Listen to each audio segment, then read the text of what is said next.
Vamos a iniciar haciendo una pequeña introducción a todo lo que es la espectrometría óptica atómica, que es el tema que viene a continuación, y luego la siguiente clase nos enfocaremos en una específica que es usada con mucha frecuencia, que es la espectrometría de absorción atómica.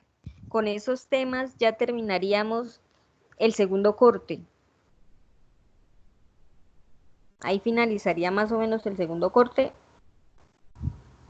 Y los últimos temas, que serían cromatografía y entre otros, quedarían ya para el tercer corte, que vamos a ver cómo avanzan las cosas en el país.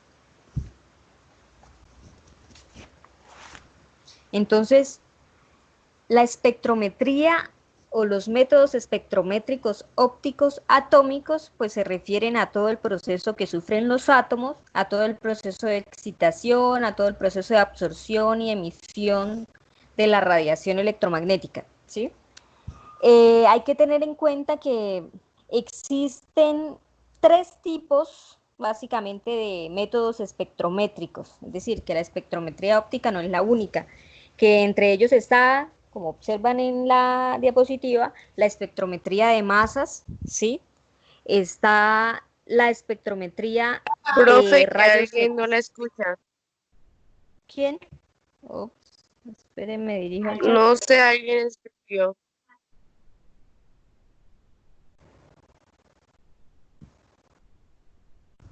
Dayan, Dayan, ¿me escucha Dayan?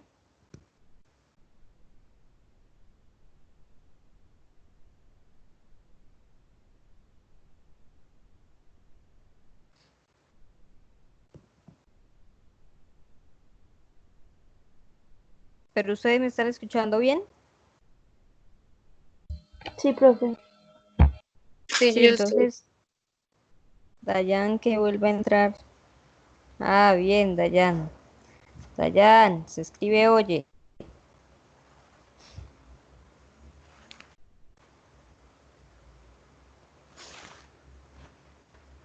Listo. Entonces les estaba diciendo que hay que tener en cuenta que existen tres tipos de espectrometrías o de métodos espectrométricos. Entre esos está la espectrometría óptica, ¿sí? Que es la que vamos a trabajar ahorita, que incluye la de absorción atómica, que es como la más frecuentemente usada. Está también la espectrometría de masas y esta espectrometría de rayos X. Vamos en un segundo a revisar por aquí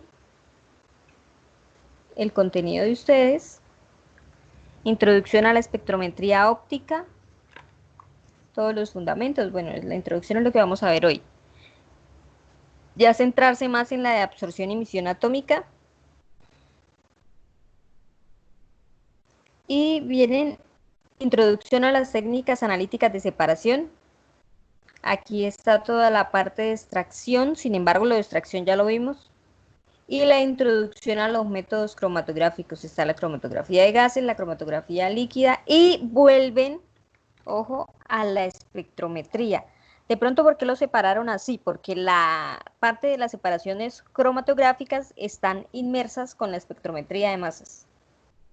Y se acaba en espectrometría de masas. Aquí no se ve espectrometría de rayos X, sino simplemente espectrometría de masas. Es más o menos con lo que finaliza el capítulo, porque es la más usada o la que se acopla con más frecuencia a lo que es la cromatografía, que son los métodos de separación que vamos a ver el siguiente corte.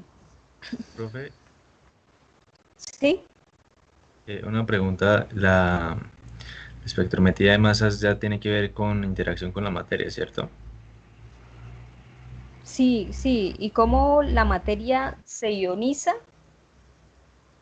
Cómo los átomos se ionizan, y esos iones son los que uno finalmente lee, si observan, ya coloco el láser, si observan este espectro que está aquí de muchos colores, ese espectro es un espectro, bueno, un poquito exagerado por supuesto, de picos de átomos en espectrometría de masas. voy a darles como una idea más o menos básica de los principios de la espectrometría, de cada una de estas espectrometrías, y finalmente pues continuamos con la espectrometría óptica, que es la que realmente nos interesa en este capítulo.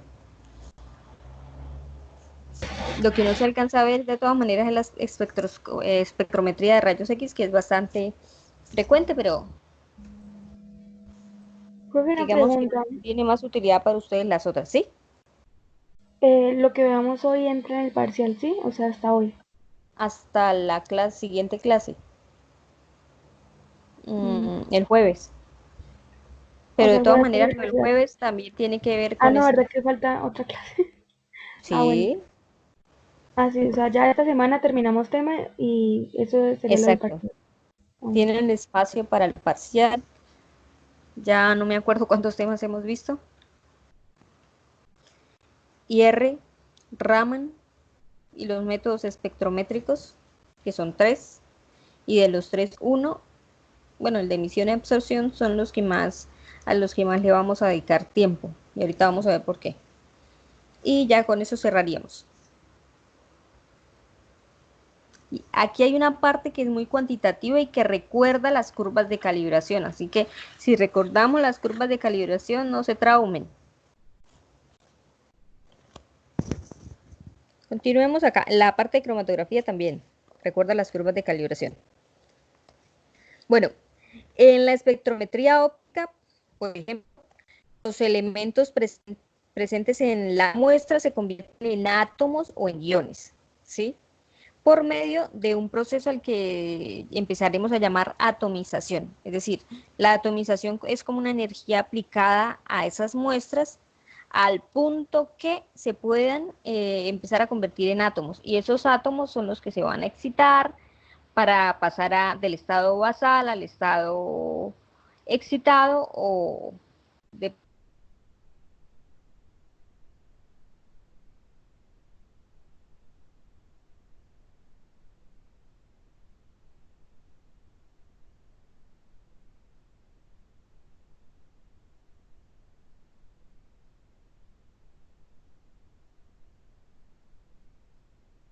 fluorescencia. Pero son la personalización dentro del rango del UV visible, del ultravioleta, que se generan, digamos, emisiones de líneas espectrales para cada elemento, porque lo que se va a estudiar aquí es básicamente cada elemento, por eso se llama atómica, ¿sí? Líneas espectrales de cada elemento. Son características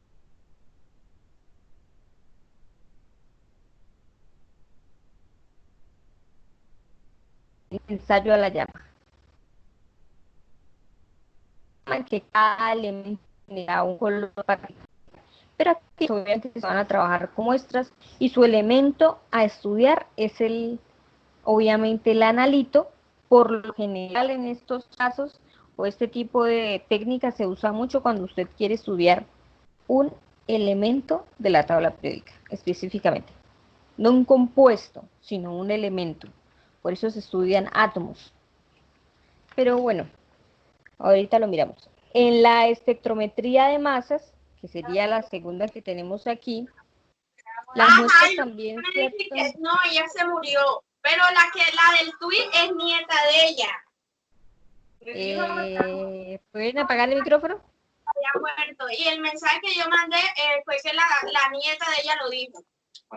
Yo le creo a la nieta. Yo también le creo a la nieta, mija.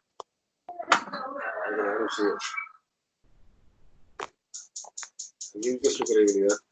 Lina,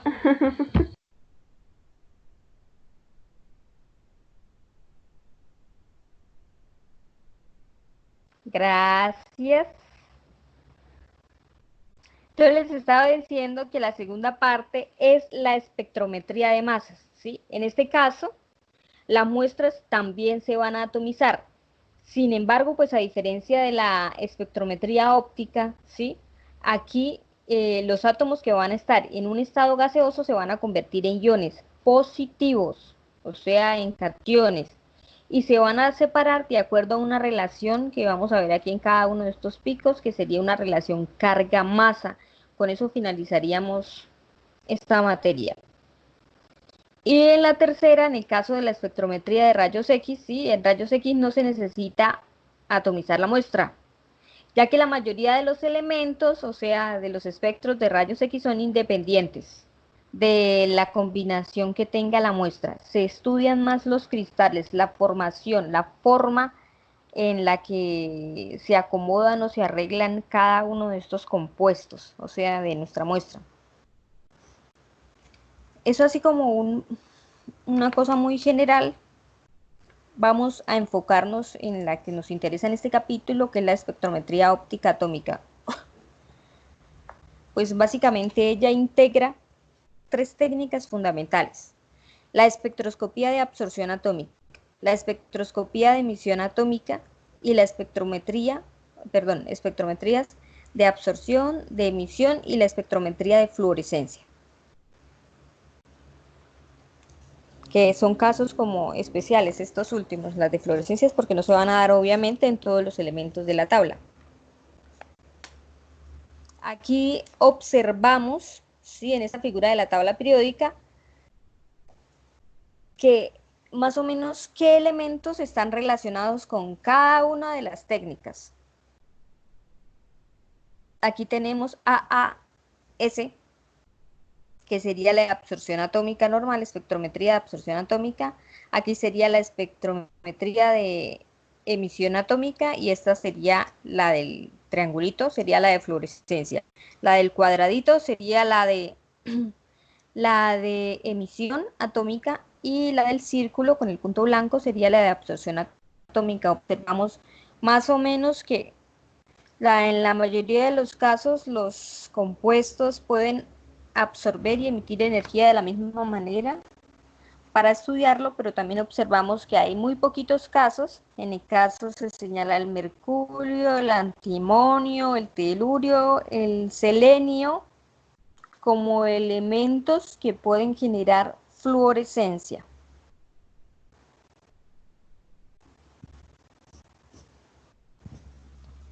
Listo. Profe, ¿los gases no son capaces de generar fluorescencia? El argón, el criptón y el xenón, sí, pues ellos, algunos son átomos neutros y otros pueden llegar, pero dependiendo del tipo de excitación que se le vaya a realizar. Pero sí deberían estar señalados ahí algunos gases nobles. Pero pues no, pues me supondría yo que si no los marcaron es porque no hacen ese tipo de análisis con los gases, ¿no? ¿Para qué? Es que ellos por lo general se usan como gases que van a permitir introducir la radiación a los compuestos. Ahorita vamos a ver un ejemplo con el argón.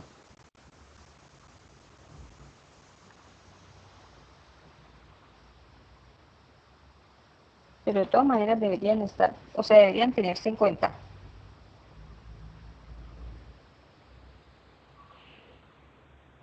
O sea, es que la fluorescencia de todas maneras es un tipo de luminiscencia.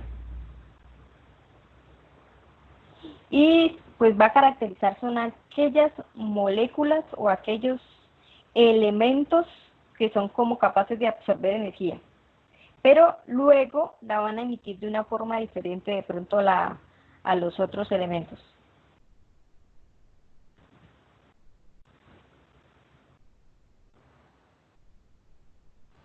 Por ejemplo, algunas características en general, cuando hablamos de manera general, de la espectrometría óptica atómica, podrían incluir, bueno,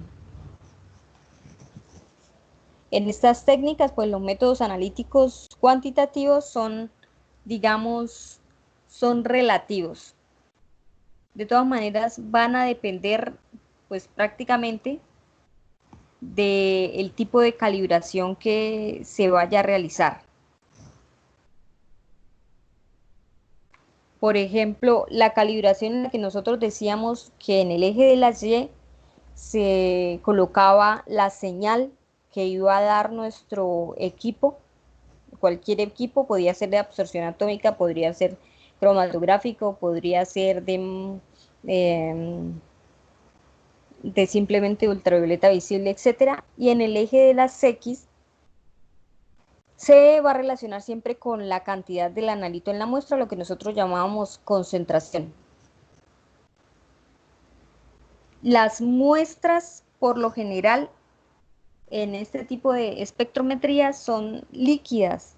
Sin embargo, pues también es posible llegar a analizar sólidos o gases, pero dependiendo de la necesidad de lo que se vaya a estudiar. Pero por lo general son sustancias líquidas. Se deben, antes, digamos, de empezar a trabajar con la muestra, hay que tener en cuenta como una concentración del analito, es decir, que si la muestra está disuelta en agua, pues hay que volatilizar toda la parte de la matriz, hay que reducir todos los efectos de la matriz, o simplemente hay que transformarlos en una especie que pueda ser leída por el equipo.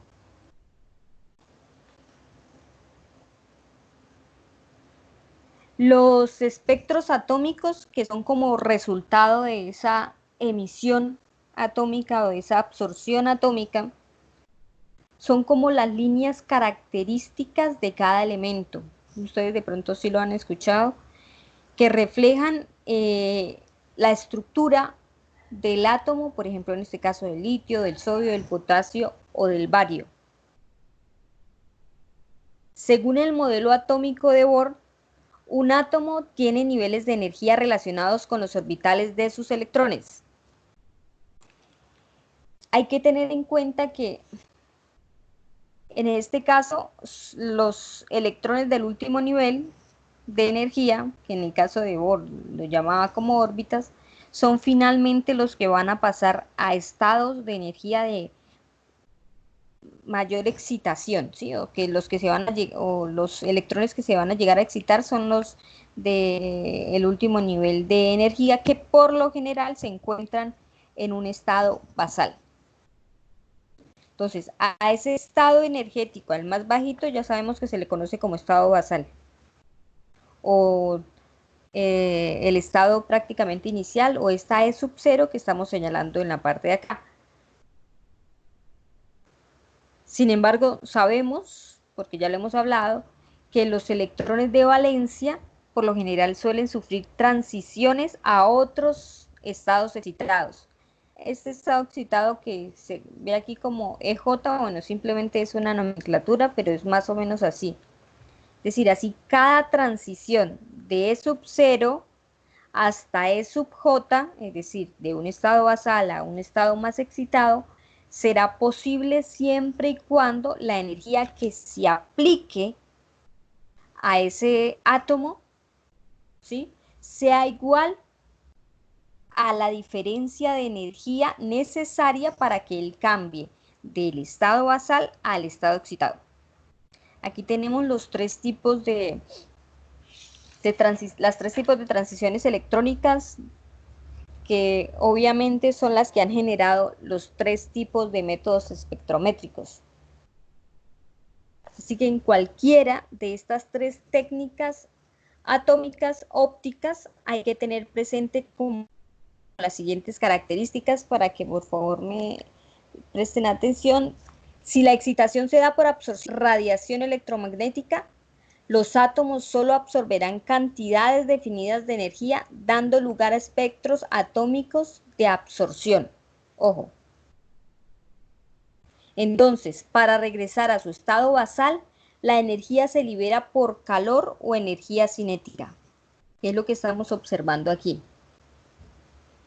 Entonces, si la excitación de ese electrón de E sub 0 a E sub J se da por absorción de la radiación,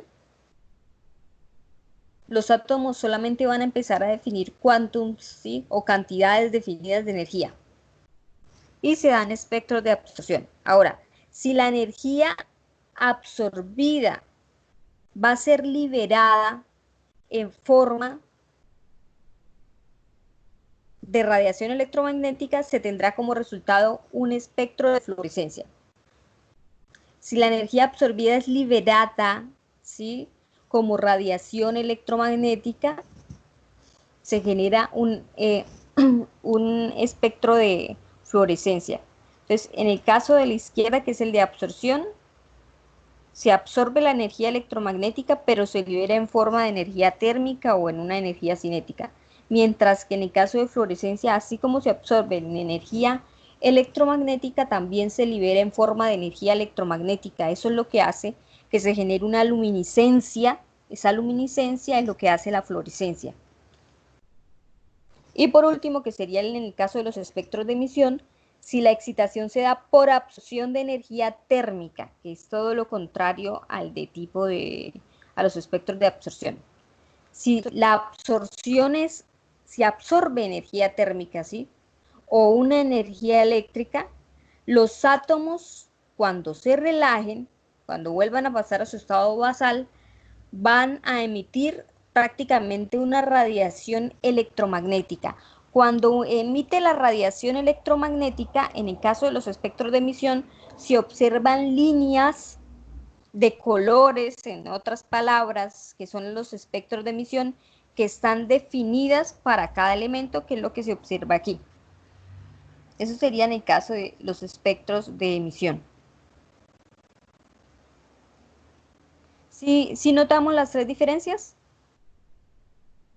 Jóvenes. Profe, esto a mí no me quedó claro más o menos, o sea, no me quedó claro lo de la energía, de que tienen que ser suficientes, mejor dicho, lo del principio.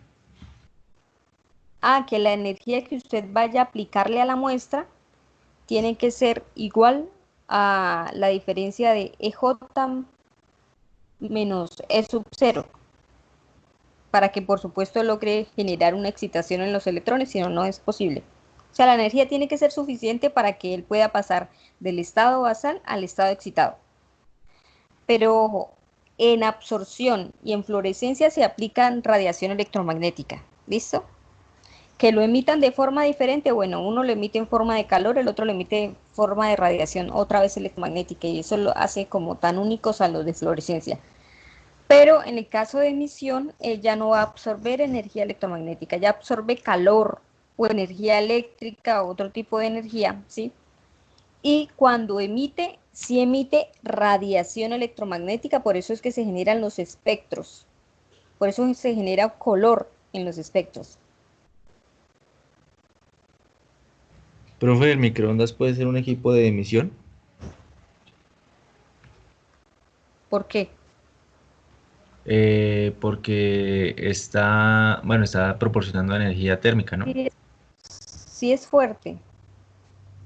Es un tipo de radiación más fuerte que la energía térmica normalita. Pero, o sea, se usan los mismos principios, ¿cierto? O sea, el calentamiento es de manera axial o también es por bombardeo de microondas.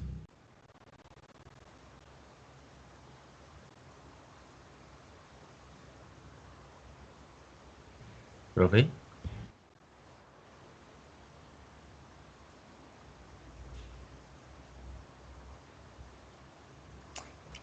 Pues sí, porque de alguna manera hace parte de la radiación electromagnética.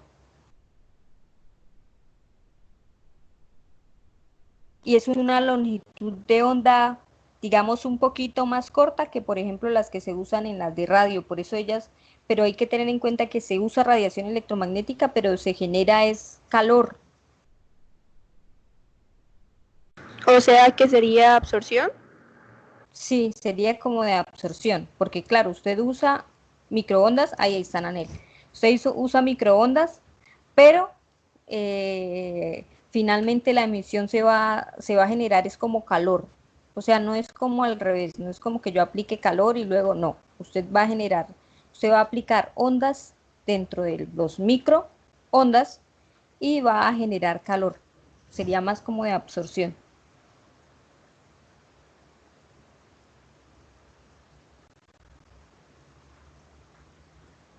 ¿Sí? O sea, Ahora, ¿sí? que una muestra ¿Cuándo se puede... ven las de emisión? Se ven cuando, digamos, lo que se emite es un color, como por ejemplo el ensayo a la llama.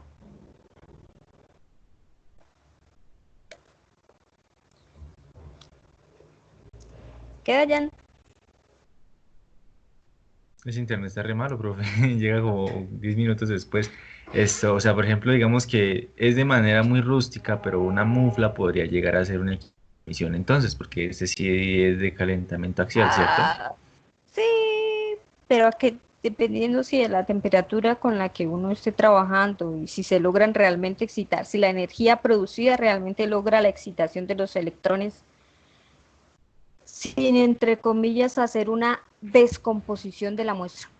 Y en el caso, eso también me preguntan, por ejemplo, en el caso de una oxidación, la verdad creo que se está descomponiendo la muestra, ¿podría ser una emisión? Frente al Pues caso es que, de presencia de temperatura. o sea, si fuera una reacción exotérmica,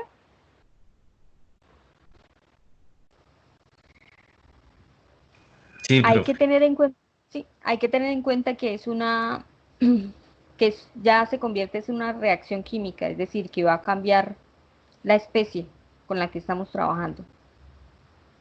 Pero los colores particulares de pronto del sulfato de hierro, que es verde, o del sulfato cúprico, que es morado, esos colores particulares los genera cada elemento. Son como característicos de cada elemento. Pero habría que decir que la energía aplicada, ya sea en forma de calor, en forma de energía electromagnética, sea lo suficientemente adecuada para que se logre excitar o para que se logren excitar los electrones de la muestra que yo tengo presente.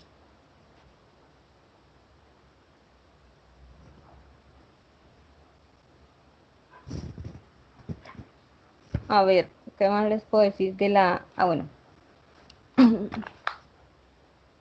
Eso así de forma general, pero digamos que me voy a centrar un poquito en las dos últimas. Aquí les voy a dar unas generalidades.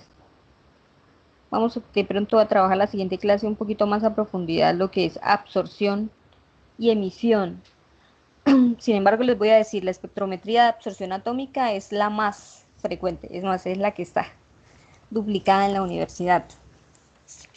El, el espectrómetro de absorción atómica o el equipo de absorción atómica, como se le llama, primero es la técnica de mayor uso, porque se va a aplicar, bueno, sí, una energía necesaria, se excitan los fotones y se genera también, digamos, una señal característica en el equipo y con esa señal yo puedo llegar a cuantificar a través de curvas de calibración. ¿Cuantificar qué? El analito. Nosotros cuando hicimos curvas de calibración trabajamos un ejemplo con absorción atómica. Sería bueno que le echaran un ojo. Básicamente, ¿por qué es la más usada? Porque es fundamental para todo el análisis elemental, es decir, para estudiar los elementos. Hay otra manera de hacerlo muy, digamos, muy alquimista, y es a través de, en química analítica, que es por lo general, bueno, eso casi no se ve ni siquiera en los químicos. Cuando uno hace análisis químico cuantitativo, digamos, hace una serie de reacciones en cadena para hacer un análisis elemental de los compuestos. Es decir, para determinar mi muestra, por ejemplo, una muestra de una piedra, qué tipo de metales o no metales están presentes en la muestra. Esta técnica, por supuesto, es mucho más sofisticada que lo que uno pueda llegar a usar ahí. Se usa para todo el análisis elemental, es muy sencilla de usar, es como de las más sencillas, de los equipos más sencillos de trabajar, es altamente sensible, es fuerte y el costo no es tan alto de pronto como un equipo de HPLC de cromatografía, aunque esas son técnicas de separación. Digamos que no es tan alto como el de rayos X, o no es tan alto como el de masa, porque el de masa necesita estar acoplado normalmente a un cromatógrafo de gases. O sea, es un equipo sencillo y económico con el que muchos estudiantes hacen tesis. Dentro de los principios de la espectrometría de absorción atómica, podríamos decir que los átomos en el estado basal absorben radiación electromagnética, ¿sí? Y luego pasan a un estado excitado, que era lo que nosotros decíamos. Existen tres estrategias para producir átomos libres, que es lo que se llama atomización. Es decir, nosotros tenemos la muestra, pero tenemos que garantizar que la muestra se convierta prácticamente en el átomo o en el átomo del elemento que queremos estudiar. Esas técnicas son las de llamas, las que están ahí, las de descargas eléctricas, las de reacción química.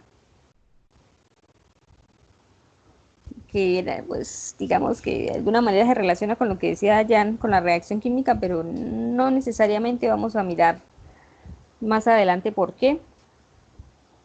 De aquí no me quiero concentrar en todas las técnicas, hay muchas de acuerdo a esas características.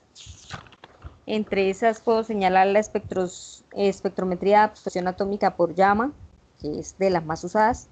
Hay una que es la espectrometría de absorción atómica por vaporización electrotérmica o por horno de grafito, que se usa más o menos lo mismo. La espectrometría de absorción atómica por generación de hidruros, que ya tienen que ver con reacción. Y hay otra que se llama por frío. Esas espectrometrías van a depender del tipo más o menos de los tipos de absorción atómica que nosotros estemos trabajando. O sea, van a depender de qué voy a usar yo para generar átomos libres que pueda llegar a excitar. Por ejemplo, la de absorción atómica por llama, que es la que más se usa. En este caso, la muestra se convierte prácticamente en goticas muy finas de aerosoles, como si fuera un aerosol, para que fácilmente, digamos a las temperaturas conseguidas, se puedan evaporar toda la matriz de la muestra, ¿sí? Dejando solamente sales que se conviertan en un gas a altísimas temperaturas que puede llegar a generar la llama. Y después, finalmente, después de ser sales, pues se van a convertir en átomos neutros que son capaces de absorber la radiación. Se usa un nebulizador, que es muy parecido, bueno, a lo que se trabaja, digamos, en ciencias de la salud, si es lo que más han llegado a usar. Y con el nebulizador se van a liberar, digamos, finas gotas en una cámara donde se va a mezclar con un gas que es combustible y que además es oxidante. Digamos, las finas gotas de los átomos de mi muestra se van a convertir o se van a mezclar, perdón, con gases que son combustibles y además que son oxidantes. Esto, y perdón, me regreso, digamos, a la primera diapo. Si ven la de la portada, eso más o menos va a generar una llama. Gracias a los gases que son combustibles y a los gases que son oxidantes, van a generar la llama que se va a mezclar con las gotas finas de mi muestra.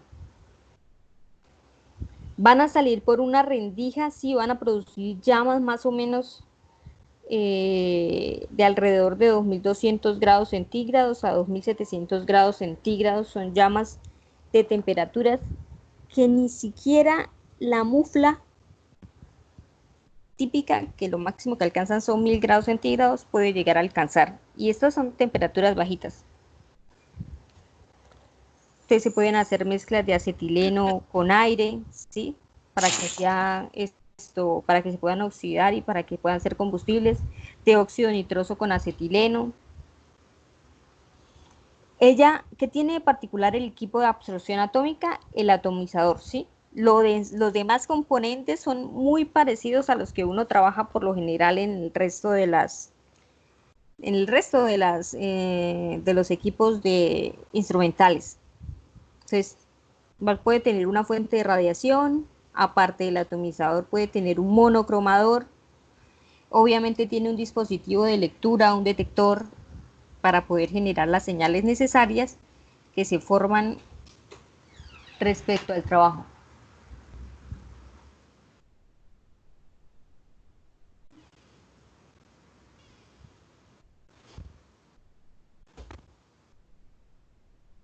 Ok,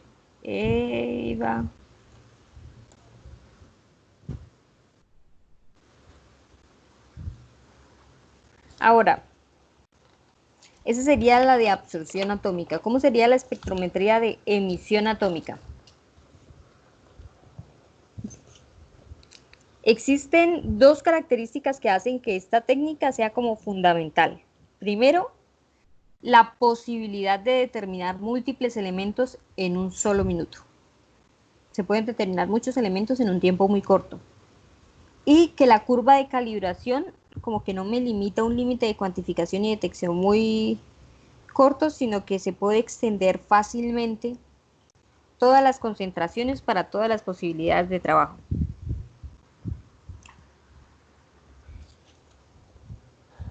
Digamos, en este caso, como sabemos que es de emisión, ¿sí? Lo que él va a absorber en realidad es temperatura, es calor. Entonces, cuando una muestra, por ejemplo, se somete, digamos, 4000 grados centígrados, no solamente vamos a formar los átomos neutros que necesitamos, quitando toda la matriz y todas las interferencias posibles, sino que solamente nos vamos a quedar con el elemento que es el que realmente va a resistir a esas temperaturas. A ese elemento prácticamente vamos a formar los átomos a esa temperatura y van a pasar de estar del estado basal al estado excitado. Ahora, la energía absorbida por algunos de estos átomos será suficientemente grande como para expulsar electrones y se pueden llegar a formar hasta iones. Ahora, igual, ya sean electrones o sean iones, los dos van a tener, digamos, un nivel energético basal. Y también los dos electrones o iones también se pueden excitar dependiendo de la energía aplicada. ¿Cuál es la ventaja de pronto con esta técnica también? Que digamos, al relajarse, pasar del estado excitado al estado relajado, ellas van a emitir, ¿sí? Líneas espectrales que pueden llegar a servir como un análisis cualitativo de las muestras que quiero estudiar. En el caso anterior, el análisis que podemos hacer es más cuantitativo. Hay que tener más o menos una idea, en el caso de la absorción atómica, de qué tipo de elementos es el que quiero estudiar. Si quiero estudiar mercurio, pues usaré una lámpara que le sirva al mercurio. Si quiero estudiar oro, usaré una lámpara que le sirva al oro, y etcétera.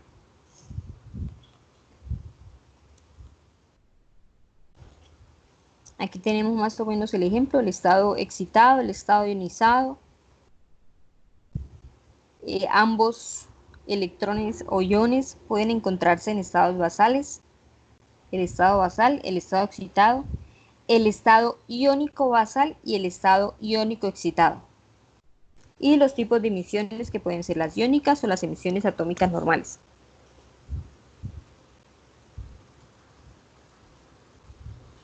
Ahora, ya después de que la muestra sea o una especie neutra o una especie iónica, dependiendo de, digamos, el nivel al que se quería llegar, y después de que se ha excitado para que se emita la radiación característica, esto se puede hacer a través de, digamos, de tres tipos de fuentes.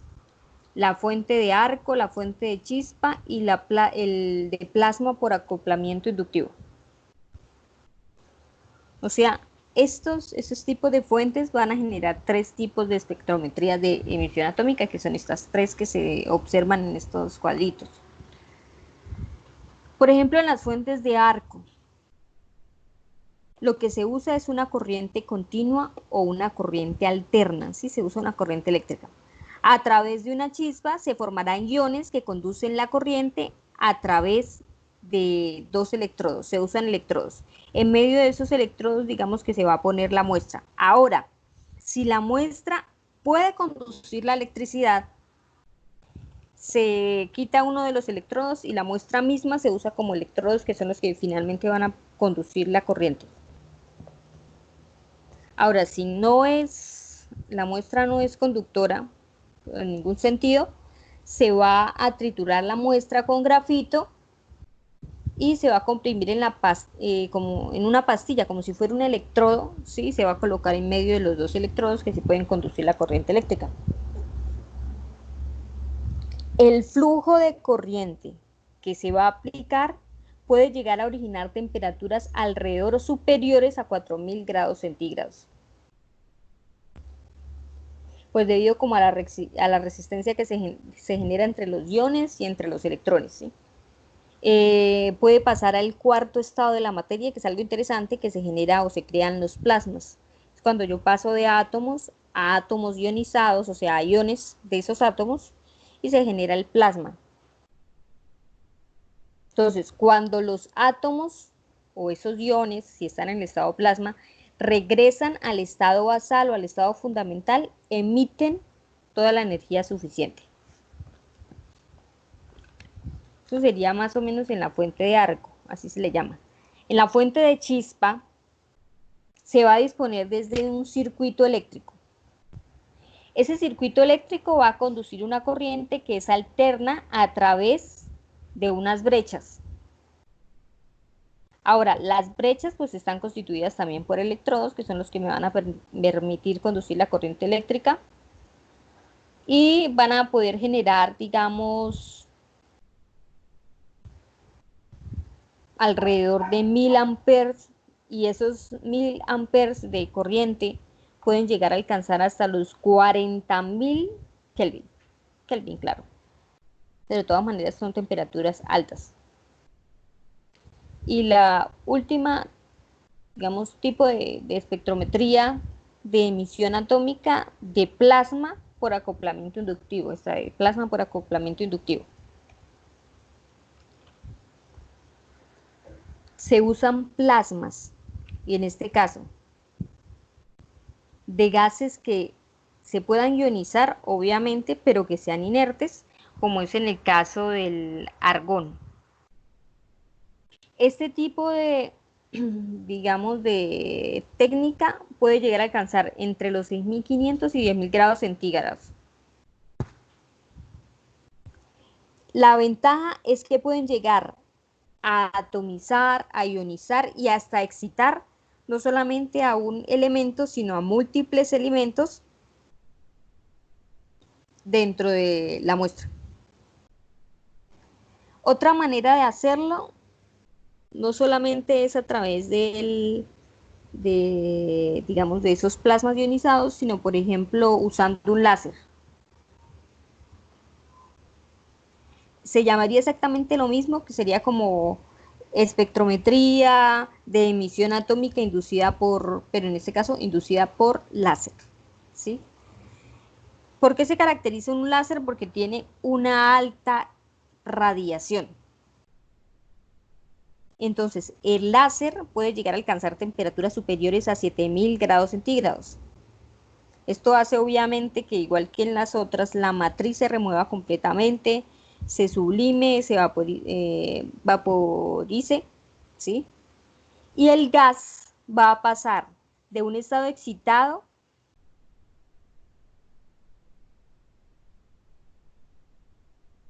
que al combinarse con el átomo neutro o con el ion, ¿sí? Luego, segundos después, se va a generar como una línea de emisión que es característica para ese elemento.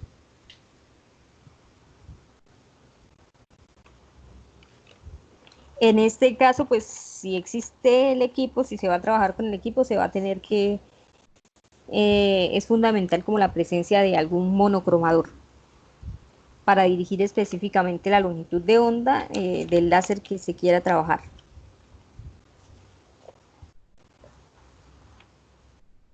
¿Están vivos?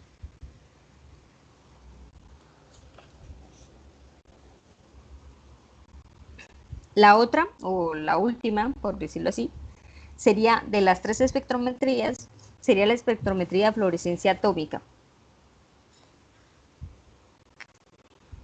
El detalle con la espectrometría de fluorescencia, bueno, es la técnica, pues la que más recientemente se ha descubierto.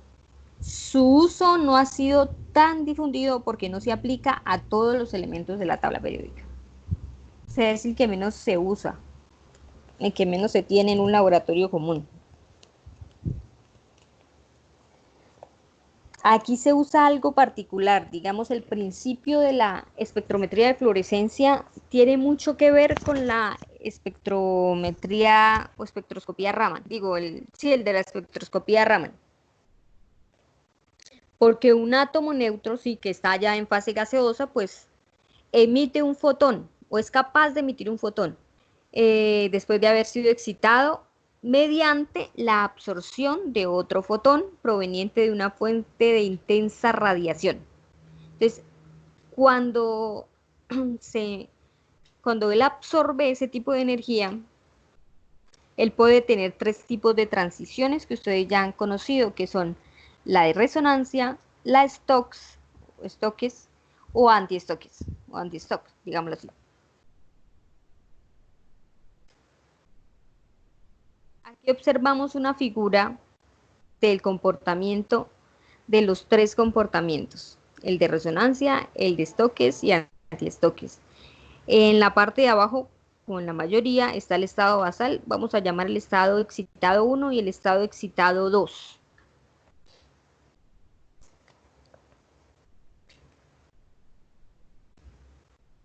En la primera vemos que las líneas, ¿sí?, de emisión pues son más intensas en las transiciones no resonantes.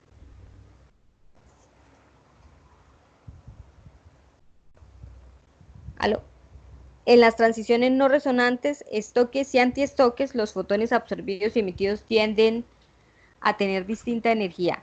Observemos en la parte A general, unos con mayor energía que otros. En la parte B, ustedes ya más o menos lo recuerdan. O sea, ¿qué se les parece la parte B si lo comparan con la espectroscopía Raman? ¿A quién se les parece B y C? Ángelo. Stock y anti-stock. ¿Por qué la de B dijo usted que era stock y por qué la otra es anti-stock?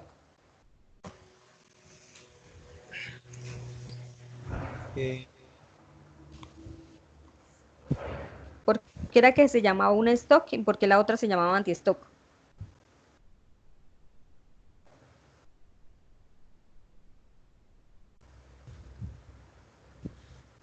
Ya te digo.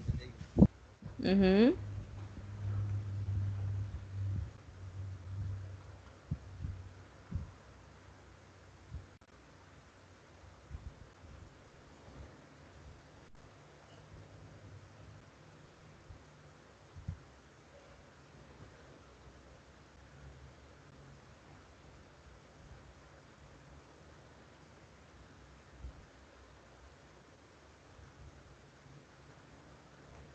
Ayúdele, Lorena.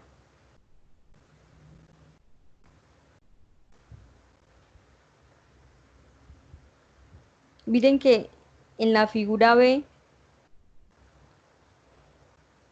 ahí se observa, en la figura B se inicia en el estado basal y se termina en un estado de mayor energía después de ser excitado. Mientras que en la figura C se inicia en un estado de mayor energía y finaliza en el estado basal. ¿Recuerdan? Por eso uno era stock y el otro era anti-stock.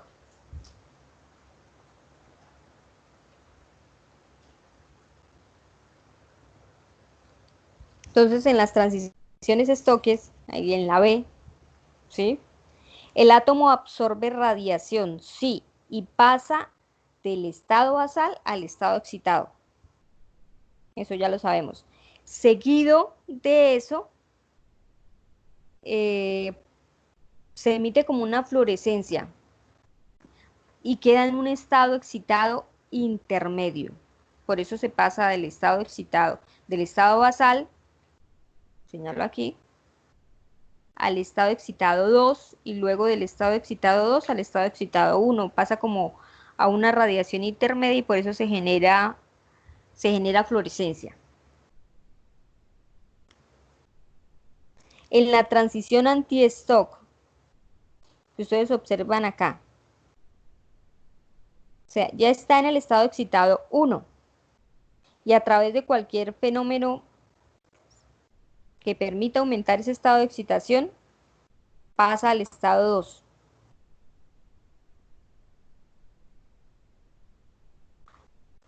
Ahora, cuando él pasa del estado excitado 1 al estado excitado 2 y emite la misma radiación, pasa directamente al estado basal, ¿sí? Al pasar al estado basal o al regresarse al estado basal se emite lo que se conoce como fluorescencia.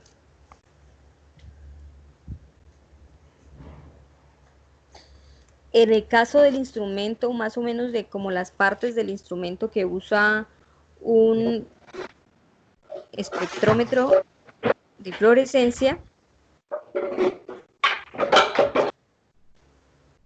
la fuente de radiación que se va a usar, ¿sí?, debe tener, digamos, un monocromador por obligación y obviamente un detector. El monocromador pues es con el fin de minimizar todas las interferencias que vayan a surgir de la energía.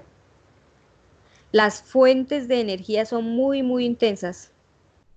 Por eso se usan lámparas especiales como lámparas de láser o lámparas de arcos de xenón. Los atomizadores, igual que o parecido a la absorción atómica, se pueden usar llamas, plasmas, se pueden usar hornos de grafito, y los monocromadores en general y los detectores son similares a los que usa la espectroscopía de absorción atómica. O sea, aquí tenemos básicamente 3 técnicas.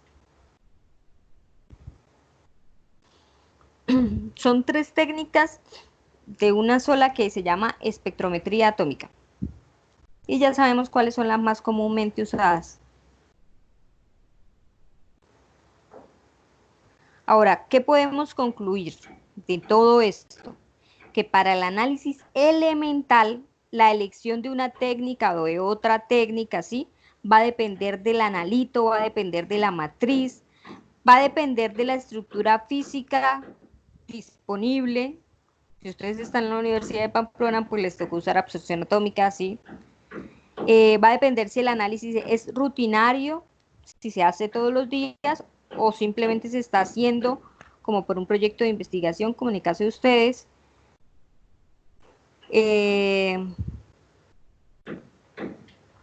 También va a depender de algo que yo les decía, que si usted va a hacer un análisis para muchos elementos o simplemente para algunos elementos o solamente para un elemento en una muestra de agua. Por ejemplo, quiere determinar mercurio en aguas que estén cerca a zonas de explotación minera.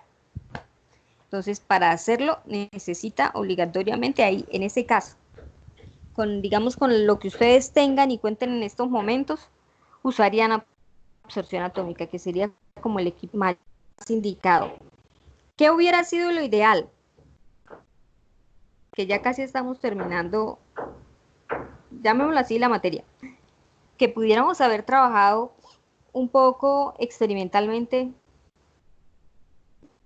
de ultravioleta, de cromatografía y de espectrometría de absorción atómica, o sea que hubiéramos ido a la práctica, pero pues dependiendo de a qué punto lleguemos, si realmente empezamos el 31 después del 31 de mayo o no, ¿sí? No sé qué pensarán ustedes por venir en 20 días. Sería bueno estar ahí. Año, profe.